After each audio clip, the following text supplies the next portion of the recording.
From the California State Senate, this is Senate Spotlight.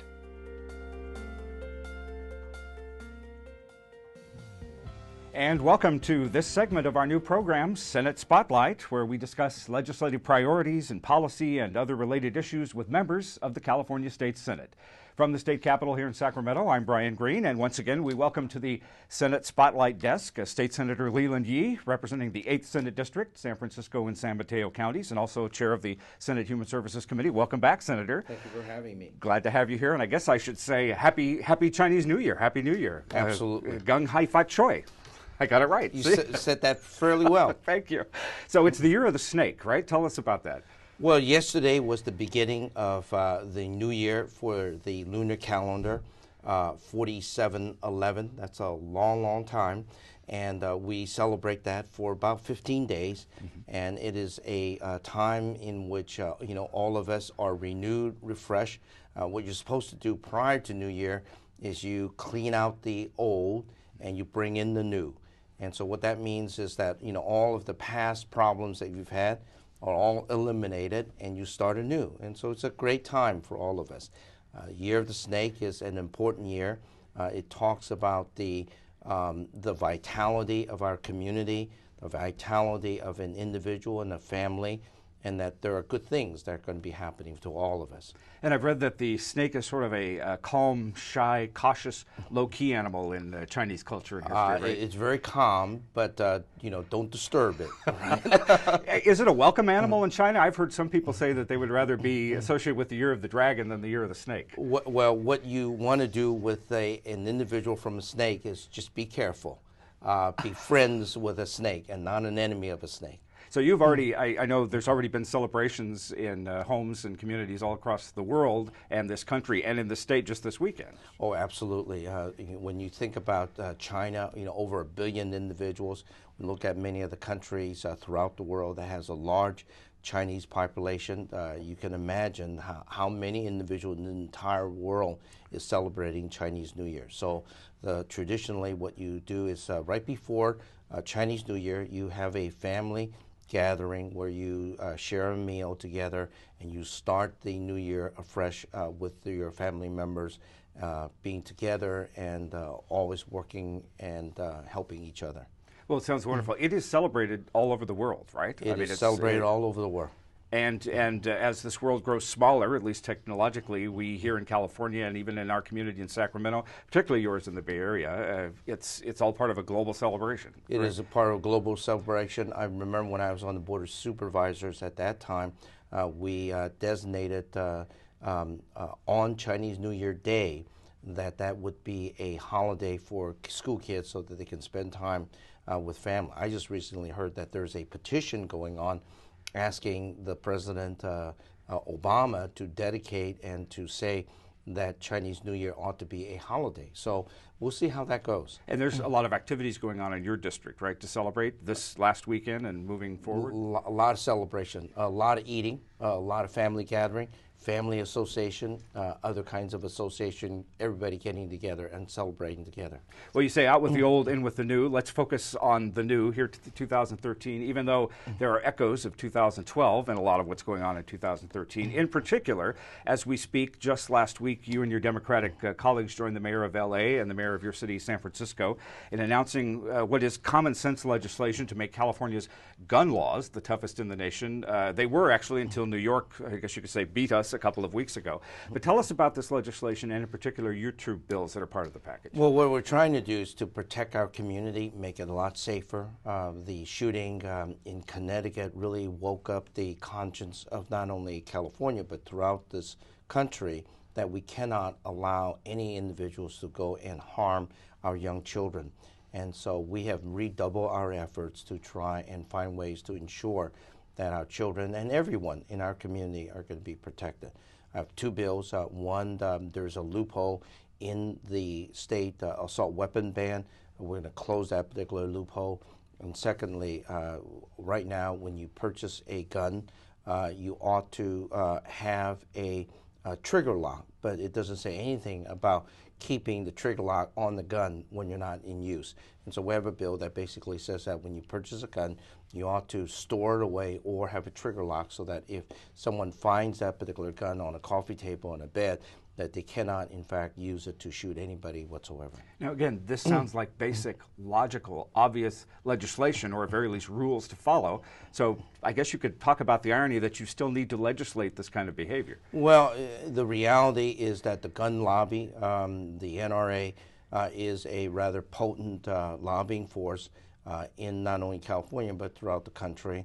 And we have not been as successful as we would like. And given the moral awakening of this country and this state because of the Connecticut shooting, I think all of us are saying, wait a minute, you know, it may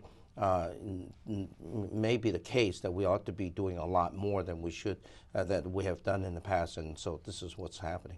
Now, concurrently, you are also authoring legislation that will remove some of the unnecessary and cumbersome barriers that have prevented many counties from addressing issues with the mentally ill and violence associated. That Laura's Law here in California, it's called.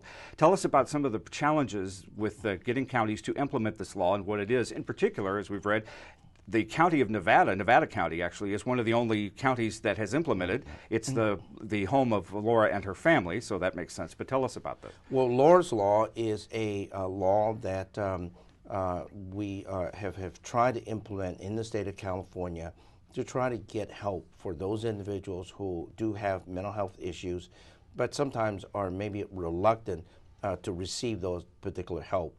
And I think many counties, you know, are concerned about individual civil rights and so on. I think all of us are concerned about the civil rights of all individuals. And so Laura's Law provides a mechanism whereby one can go into court and argue the reason why an individual who may have mental health issues, you know, ought to receive mental health care. But if we are going to require that, that we ensure that their civil rights are protected. And once we have gone through that litmus test with the courts, then in fact we can require an individual to receive mental health services. And many individuals, unfortunately, because they are not required to receive that particular care, even though they need it, are oftentimes then left to their own devices. And that means that they are homeless, they create a lot of problems for themselves and others. And so Laura's Laws is really about trying to give help to mental health individuals, even though they may feel that they don't need that particular help.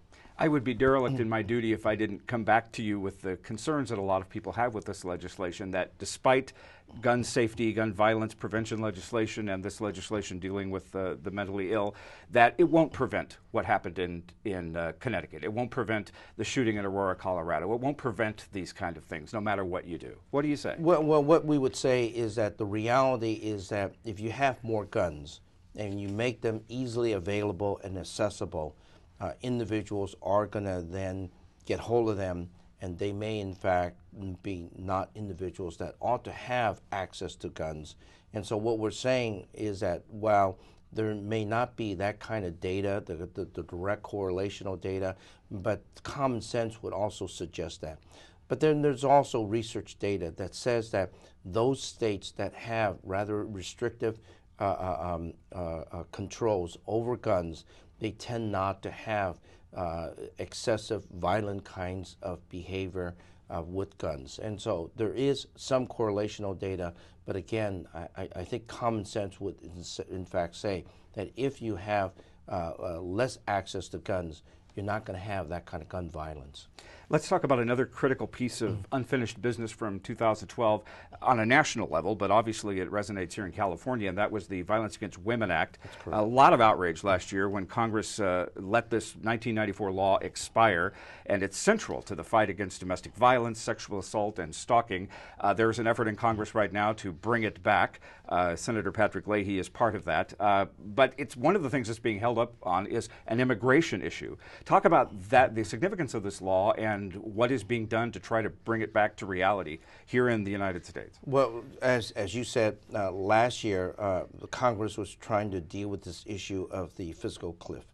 And in the course of that particular bill, they did, in fact, leave out funding for domestic violence program. That funding is extremely critical for law enforcement, domestic violence shelter programs, and other counseling programs to help victims, survivors of domestic violence to get the kind of help that they need. So given the fact that everybody understands that this is an important program, that now there is a concerted effort to try and get the funding for these particular kind of program.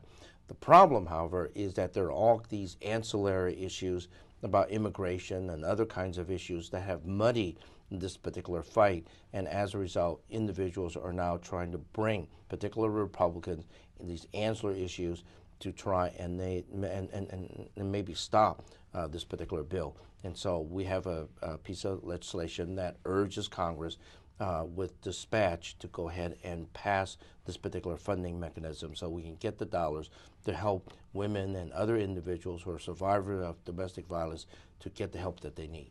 In fact, you have or know about and sponsoring or part of a rally, an event on the 14th, February 14th, Valentine's Day, very appropriate, a 1 Billion Rising event that's going to be where folks are going to gather in San Francisco to speak out against issues regarding domestic violence and reestablishment of the Violence Against Women Act. Tell us about that. Well, as you probably can imagine, funding for domestic violence programs are rather precarious. We in the Bay Area, we in California kind of understand it, gets that, but in other portions of the country, that kind of understanding may not be as strong as here in California. And so we need every single penny to provide for that particular set of services. The federal dollars are absolutely critical in terms of meeting the needs of many of the constituents here in California. So we are holding that particular rally, urging Congress to hurry up and pass that particular funding so that we can have the services to take care of children, women, and other victims of domestic violence. Well, as you continue to advocate legislatively for the rights of individuals here in California, you're also doing what you can to make voting, in particular registering to vote, as open and accessible and as easy as possible. And last time you were here, we talked about your legislation to link the online registration form to the by the Secretary of State to all government websites. And you have a new bill coming out, hot off the presses, as we say, that will be of benefit to university students, allowing polling places, requiring them on UC and CSU campuses. Well, one of the things that we've got to do is to help our young individuals in our society to understand the importance of voting, and then to really encourage them to actually cast that particular vote. And one of the ways that we're looking at doing it is to making it a little bit easier, more convenient. How convenient can you be then if you have a polling place in your university, in your college? And so what we're saying is that UC and CSU, when it comes to voting, you ought to have a polling place in your particular campus. And so our bill would basically look at, how do we make that happen for both the CSUs and the UCs in the state of California. It would just be the responsibility of the university to provide the space, I guess, and then it's up to the county and the registrar's office to staff it and to man it. That's correct. Okay. That's correct. And you were also saying you're encouraging the community colleges to do it if the registrar thinks it's necessary? Absolutely. Any way that we can encourage young individuals, college students who are registered to vote, that they ought to go and vote. And if the excuse is, well, I have to study and so on, well, we're making it easier for you.